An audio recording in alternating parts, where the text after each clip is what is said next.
হযরত ঈসা আলাইহিসসালামকে রাসূল হিসেবে পাঠানোর আগের ঘটনা।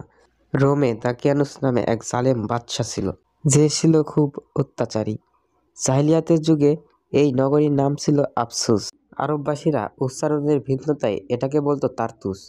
বাদশা দাকিয়ানুস তার জাতির লোকদেরকে শিরকের শিক্ষা দিত এবং মূর্তি পূজা করতে বাধ্য করত। এই উপলক্ষে দাকিয়ানুস প্রতি বছর একটা উৎসবের আয়োজন করত। সেখানে তারা শিরক করত এবং দেবদেবীর নামে বিভিন্ন ধরনের পশু উৎসর্গ করত, যেখানে মহান আল্লাহ রাব্বুল আলামিন এই সকল কাজকে শিরক বলে আখ্যায়িত দিয়েছেন। যতটা সম্ভব আমরা এই শিরক থেকে দূরে থাকব। এই শিরকের গুনাহ মহান আল্লাহ রাব্বুল আলামিন কখনো মাফ করেন না। এমনই এক উৎসবের দিনের কথা। জনগণ পূজার উৎসবে বের হলো। এতে তারা তাদের মূর্তিগুলোর নৈকট্য লাভের জন্য পশু উৎসর্গ সহ যা যা করার করবে। কিন্তু তাদের সংক্রান্ত বংশের একজন যুবক মূর্তি পূজার এই মহড়া কোনোভাবেই মেনে নিতে পারছেন না। তারা যেসব কল্পিত মাবুদের উপাসনা করেছিল তা দেখে তিনি বিবেকের কাছে থমকে দাঁড়ালেন। তার চিন্তা ও চেতনা এক নতুন গতির সঞ্চয় হলো। তিনি জনসমাবেশ ত্যাগ করে চুপচাপ বেরিয়ে এলেন।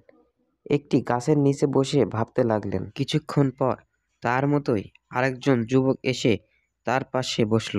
এক এক করে ৭ জন যুবক এসে জড়ো হলেন। সবার মনে প্রশ্ন একটাই, কাঠের ও পাথরের মূর্তি কি করে আমাদের মাবুদ হতে পারে? যিনি এই সুন্দর পৃথিবী সৃষ্টি করেছেন, এই মহাকাশ তৈরি করেছেন, যিনি আমাদের জীবন মরণের একমাত্র মালিক, তাকে বাদ দিয়ে এগুলোর উপাসনা কি করে সম্ভব? তাদের অন্তর তাওহীদের আলোর আলোকিত হয়ে উঠল। আল্লাহ মনোনীত দিনের সন্ধান পেয়ে তাদের আত্মা এক অনাবিল প্রশান্তি লাভ করল। তারা সবাই ঈমান গোপন রাখার বিষয়ে একমত হলেন, কারণ তাদের বাদশা মূর্তি পূজক মুশরিক। এরপর তারা সমাজের অন্য লোকদের সঙ্গে বাস করতে শুরু করল। কিন্তু তারা যখন একাকী একসঙ্গে মিলিত হন, তখন এক আল্লাহর ইবাদতে মন দেন। এক সময় তাদের বিষয়টি আর গোপন রইল না। বাদশা তাদের বিষয়টি জেনে গেল।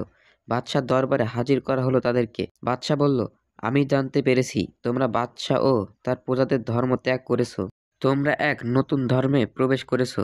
আমি তোমাদের এভাবে ছেড়ে দেব না। আমি তোমাদের ব্যাপারে তাড়াতাড়ি কিছু করতে চাচ্ছি না। তোমরা চিন্তা করো, হয় তোমরা আমার ধর্মে ফেরত আসবে, নতুবা তোমাদের গর্দান যাবে। কিন্তু আল্লাহ তাআলা তাদের ঈমানকে মজবুত করে দিয়েছেন। তারা বললেন, মাননীয় বাদশাহ, আমাদের জাতির লোকেরা অন্ধ হয়ে মূর্তি পূজা করছে। এর কোনো ভিত্তি নেই। আমরা আল্লাহকে ছাড়া আর কাউকে ইবাদত করব না। তিনি এক ও অদ্বিতীয়, তার কোনো শরীক বা অংশীদার নেই। আমরা এক আল্লাহর ইবাদত থেকে ফিরে আসতে পারবো না। তখন বাদশাহ বলল, আজকে যেতে পারো, আগামীকাল তোমাদের ফয়সালা হবে। তারা ফিরে এসে পরামর্শে বসলেন। তারা এই দেশ ছেড়ে পালিয়ে যাওয়ার সিদ্ধান্ত নিলেন। যে দেশে স্বাধীনভাবে এক আল্লাহর ইবাদত করা যায় না, শিরক ও মূর্তি পূজা চাপিয়ে দেওয়া হয়, এমন দেশে আমরা আর থাকতে চাই না। তারা সফরের জিনিসপত্র নিয়ে এক অজানা গন্তব্যের দিকে রওনা হলো। পথে একটি কুকুর তাদের সাথী হলো। কুকুরটির নাম কিতমির। একই পথে চলতে লাগলো সে। তাদের পাহারা দেওয়ার দায়িত্ব নিল কিতমির। পথ চলতে চলতে এক সময় তারা একটি গুহায় গিয়ে পৌঁছালেন। এই গুহাটির নাম ছিল বিজলুস, কেউ নিজলুসও বলে থাকে। সেখানে তারা আল্লাহর দেওয়া রিজিক থেকে ফল ফলাদি পেয়ে গেলেন। পান করলেন ঝর্ণা শস্য মিষ্টি পানি। দীর্ঘ পথ সফর করায় তারা ক্লান্ত। ক্লান্তি দূর করতে গুহায় জমিনে মাথা এলিয়ে দিলেন। হালকা ঘুম অনুভব করলেন তারা। এরপর হালকা থেকে গভীর ঘুম। অবাক করা ইতিহাস হয়ে আছে এই ঘুম, যাকে ইতিহাসে 7 স্লিপার্স নামে আখ্যায়িত করা হয়েছে। স্বাভাবিকভাবে পরের দিন বাদশার দরবারে হাজির হতে পারল না তারা।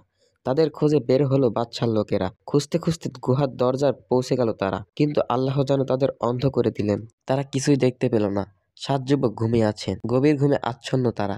বাইরের কর্মব্যবস্থা জীবনের সঙ্গে তাদের কোনো সম্পর্কই নেই।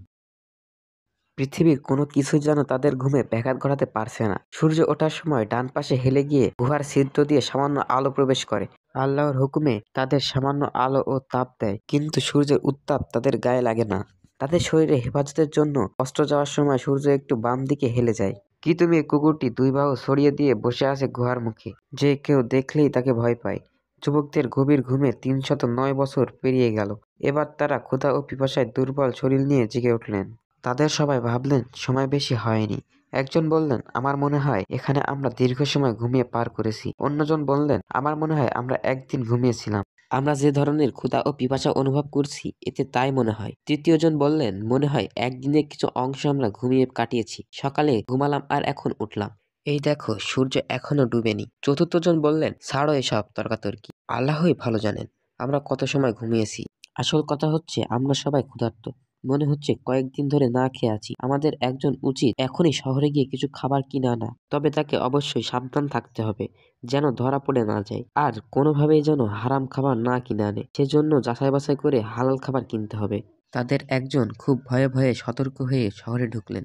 তিনি দেখলেন কোনো কিছুই আর আগের মতো নেই। ঘরবাড়িগুলো বদলে গেছে। পুরনো ভাঙাচোরা ঘরের জায়গায় বিশাল বিশাল প্রাসাদ শোভা পাচ্ছে। আগে রাজপ্রাসাদগুলো পরিত্যক্ত হয়ে পড়ে আছে। সবকিছু কেমন অচেনা লাগছে। অন্যদিকে তার চলার গতিবিধি দেখে লোকদের সন্দেহ হলো। লোকেরা ঘিরে ধরল তাকে। একজন জিজ্ঞাসা করলো, আপনি কি এখানে অন্য দেশ থেকে এসেছেন? এত কি ভাবছেন? কি খুঁজছেন আপনি? তখন তিনি বললেন, আমি এখানে অপরিচিত কেউ নয়। আমি কিছু খাবার কিনতে চাই, কিন্তু কোথায় তা বিক্রি হচ্ছে আমার জানা নেই। তখন একজন লোক তার হাত ধরে খাবারের দোকানে নিয়ে গেল। কিছু কিনে তিনি দোকানদারকে কয়েকটি রূপার মুদ্রা দিলেন। দোকানদার মুদ্রাগুলো হাতে নিয়ে ঘুরিয়ে ফিরিয়ে দেখতে লাগলেন। তিনি অবাক হয়ে বললেন, এটা তো ৩০০ বছর আগের মুদ্রা। তখন লোকটি ভাবলেন, এই লোক হয়তো কোনো গুপ্তধন পেয়েছেন। তার কাছে এমন আরো অনেক মুদ্রা আছে। এবার গুহাভাসী লোকটি বললেন, দেখুন, আপনারা যা ভাবছেন বিষয়টি আসলে তেমন নয়। আমি কোনো গুপ্তধন পাইনি। গতকাল মানুষের সঙ্গে লেনদেনের সময় তা আমার হাতে এসেছে। এতে অবাক হওয়ার কি আছে? আপনাদের অবাক হতে দেখে আমিই বরং অবাক হচ্ছি। এই কথা বলে তাদের ব্যাপারটি প্রকাশ হয়ে যাওয়ার আগেই তিনি সেখান থেকে চলে আসতে চাইলেন। কিন্তু লোকেরা কিছুতেই তাকে ছেড়ে দিতে রাজি হলো না। ভিড় ভেঙে দিয়ে কিছু লোক তার সঙ্গে নম্র ভাষায় কথা বলল। কথাবার্তার এক পর্যায়ে তারা জানতে পারল তিনি ৩০৯ বছর আগে জালেম বাদশাহ দাকিয়ানুসের অত্যাচার থেকে পলায়নকারী ৭ যুবকের একজন। এতে তারা আরও বেশি অবাক হলো। যুবকটি এবার অনেক ঘাবড়ে গেলেন। লোকেরা তাদের ব্যাপারটি জেনে গেছে। তিনি নিজের ও সাথীদের প্রাণের মায়ায় সেখান থেকে দ্রুত চলে আসতে চাইলেন। লোকদের একজন বলল, ভাই তুমি ভয় পেও না। তুমি যেই জালেম বাদশার ভয় করছো সে তো ৩০০ বছর আগেই ধ্বংস হয়ে গেছে। এখানকার বাদশাহ আপনাদের মতোই একজন মুমিন বান্দা। এবার বলুন আপনার অন্য সাথীরা কোথায়?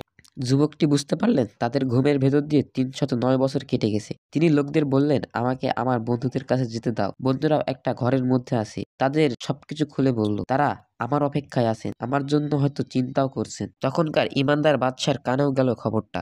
তিনি গুহাবাসীদের সঙ্গে দেখা করতে ব্যাকুল হয়ে পড়লেন।